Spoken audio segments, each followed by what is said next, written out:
Do you believe in free will? My name is Flávia Secato. I'm a physicist and have postgraduate degree in astronomy teaching.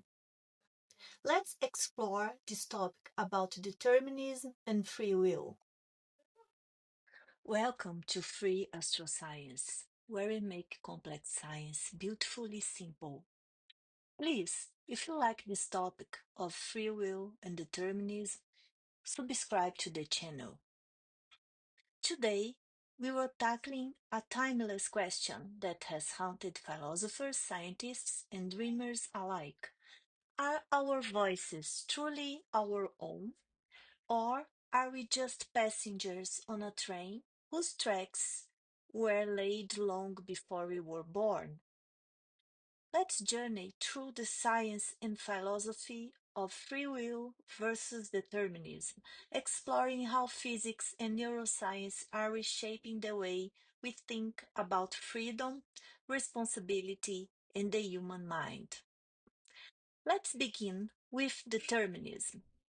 It's the idea that everything in the universe, including your thoughts, your actions, even this very moment, follows from causes that came from it.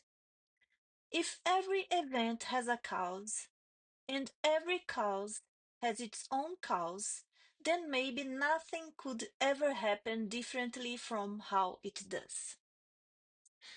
That's why many determinists say free will is an illusion, a comforting story we tell ourselves inside a perfectly ordered causal universe. From Democritus and Leucippus, who imagined atoms moving mechanically through the void, to Einstein, who famously said, God does not play dice with the universe. This view sees reality as a vast, predictable web of causes and effects. But that's not the whole story. Enter quantum physics, the realm where certainty begins to tremble. At subatomic level, the world isn't perfectly predictable. Particles don't follow strict rules, they live in a hazel of probabilities. Heisenberg's uncertainty principle tells us we can't know both a particle's position and momentum precisely. And Schrödinger equation shows that reality exists as a wave of possibilities until it's observed. This element of indeterminacy opened a fascinating door. Could the same quantum uncertainty that shapes atoms also shape the brain and our choices?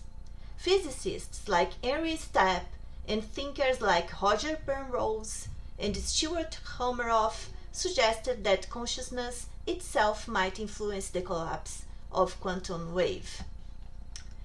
It's a bold idea, often called quantum free will, proposing that we mind way genuinely tide the balance of possibilities. Meanwhile, neuroscience brings us back to the brain, our biological theater of decision making. Experiments by Benjamin Libet in the 80s found that our brains show readiness potentials, electrical activity preparing for action, milliseconds before we consciously decide to move. Does that mean the brain decides before we do? Some, like Robert Sapolsky, think so. In his 2023 book Determined, A Science of Life Without Free Will, Sapolsky argues that our behavior is shaped by genes, hormones, culture, and luck, factors we never choose. From this view, free will might simply not exist, or at least not in the way we imagine it. But not everyone agrees. Neuroscientist Peter Ulrich Tse, for instance, believes our neural architecture still allows flexible, creative, and genuinely free choices. And thinkers like Giulio Tononi thought the integrated information theory see consciousness as the seat of true authorship, a place where the mind can still write its own story. So, where does this leave us? Perhaps free will isn't about breaking the laws of nature, it's about working within them. Freedom may not mean acting without causes, but acting with understanding, owning our actions through reflection, intention, and care. Maybe we're not absolutely free, but we are authors of how we navigate the conditions given to us. And that authorship matters. It's what allows us to learn to forgive, to build systems of justice that heal instead of only punish. Einstein gave us a universe bound by laws. Quantum physics gave us uncertainty. Neuroscience gave us humility. But together, they remind us that freedom is not just about escaping causality. It's about creating meaning within it. I'm Flávia Secato, and this was FreeAstroScience. Thanks for listening, and remember, the most powerful kind of freedom may be the one we cultivate within ourselves.